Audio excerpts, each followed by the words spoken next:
Hello मेरे प्यारे बच्चों, कैसे हो आप सब। मैं रितिका हार्दिक क्लासेस से। चलिए स्टार्ट करते हैं आज चैप्टर 1 एक्सरसाइज 1.3 का क्वेश्चन नंबर 5।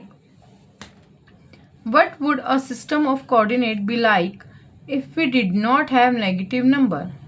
वो क्या सिस्टम होगा उस कोऑर्डिनेट्स का जिसमें नेगेटिव नंबर्स ही ना हों। Would the system allow us to locate all the points on the 2D plane. तो क्या जो हमारा ग्राफ है, जो हमारा सिस्टम है, क्या वो अलाउ करेगा उसको 2D प्लेन पे बनाने के लिए। तो चलिए स्टार्ट करते हैं। तो देखो ये जो ग्राफ है ना, ये वाई एक्सिस है, ये एक्स एक्सिस है ना। ये देखो ये दोनों ही पॉजिटिव के हैं, ये दोनों ही पॉजिटिव के हैं और ये दोनों ही नेगेटिव के है ना। और ये पॉजिटिव और ये नेगेटिव है और ये नेगेटिव और ये पॉजिटिव है ना। तो अगर बताओ ये नेगेटिव वाला पोर्शन, ये नेगेटिव वाला पोर्शन और ये नेगेटिव वाला पोर्शन रिमूव कर दिया जाए तो हमारे पास क्या बचेगा, सिर्फ यही वाला पोर्शन बचेगा ना, ये पोर्शन बचेगा।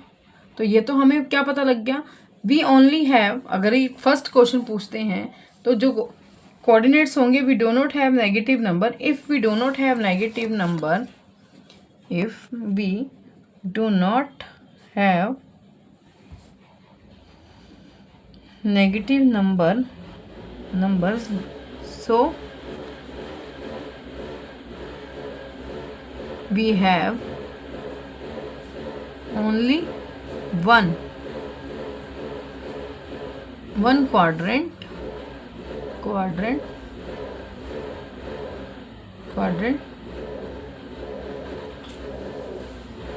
कौन सा, पॉजिटिव। और सेकंड क्या कह रहा है, would the system allow us to locate all the points on the 2D point.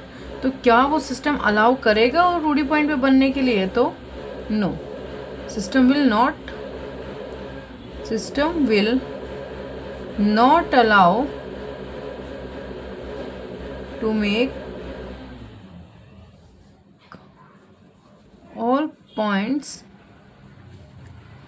On 2D plane. क्यों नहीं करेगा, क्योंकि जब कोई भी चीज़ अलाउ करती है किसी भी चीज़ को, जब तक वो परफेक्ट नहीं होती तब तक वो अलाउ नहीं करती। ठीक है ना। आई होप आपको ये क्वेश्चन नंबर 5 समझ आ गया होगा। बढ़ते हैं क्वेश्चन नंबर 6 की तरफ। चलिए स्टार्ट करते हैं क्वेश्चन नंबर 6। क्वेश्चन नंबर 6 है, are the points m -3 and -4 and a है 0 and 0 and g है 6 और 8 on the same straight line, suggest a method to check this without plotting and joining the points। ठीक है, चलिए start करते हैं। ये कह रहे हैं कि क्या ये जो पॉइंट्स हैं ये स्ट्रेट लाइन पे हैं। स्ट्रेट लाइन का मतलब है कि जो पॉइंट्स हैं वो एक कोलिनियर पॉइंट होने चाहिए। कोलिनियर यानी कि जो एक ही लाइन पे एग्जिस्ट करते हैं, कोलिनियर पॉइंट्स कहते हैं, है ना। तो ये ज़रूरी नहीं है कि यहाँ पे स्ट्रेट, इसे कॉलिनियर पॉइंट्स भी कहते हैं। इसका मतलब है कि 3 पॉइंट्स एक ही लाइन पे, ज़रूरी नहीं 3 ही पॉइंट हो, 3 से ज़्यादा भी हो सकते हैं। ठीक है ना। तो पॉइंट्स जो एक ही लाइन पे एग्जिस्ट करते हैं उनको कॉलिनियर पॉइंट कहते हैं। अभी कह रहे हैं कि ये जो पॉइंट्स हैं क्या ये स्ट्रेट लाइन पे, अब हमें पता कैसे लगेगा ये स्ट्रेट लाइन पे। तो इसके लिए हमें पहले पता होना चाहिए कि ये इसका जो डिस्टेंस है और ये जो डिस्टेंस है, दोनों जो डिस्टेंस है इनका सम ऑफ होना चाहिए ये। यानी कि आपको बताया जाए AC यानी पूरे फुल लेंथ कितनी है, AC इज इक्वल टू किसके होने चाहिए, सम ऑफ AB और BC के। ठीक है, तो चलिए स्टार्ट करते हैं। हम इसमें यूज़ करेंगे डिस्टेंस फॉर्मूला, यूज़ करेंगे। अब डिस्टेंस फॉर्मूला क्या है, यूजिंग डिस्टेंस फॉर्मूला। ठीक है, डिस्टेंस फॉर्मूला क्या होता है, डिस्टेंस फॉर्मूला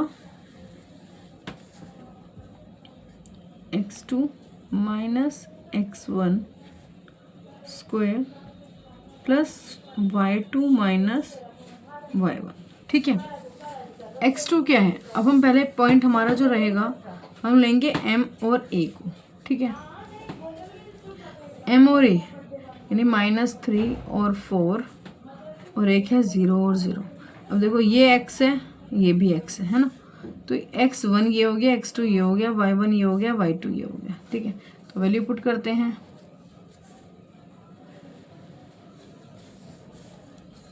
x2 क्या है 0 -3 whole square plus y2 minus y1 square.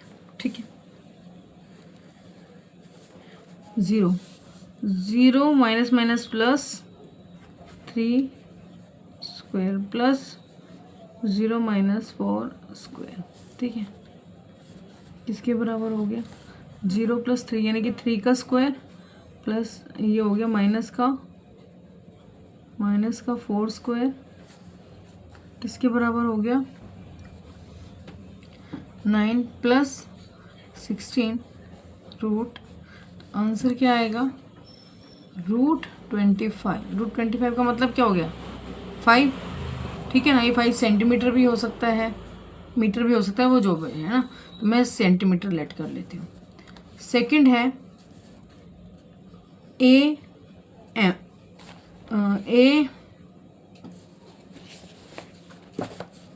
P.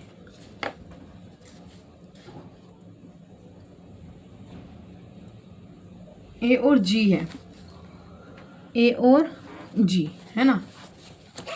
तो आई होप आपको इसका फर्स्ट पार्ट क्लियर होगा MA। बढ़ते हैं इसके सेकंड पार्ट की तरफ, यानी कि ए और जी। वही यूजिंग डिस्टेंस फॉर्मूला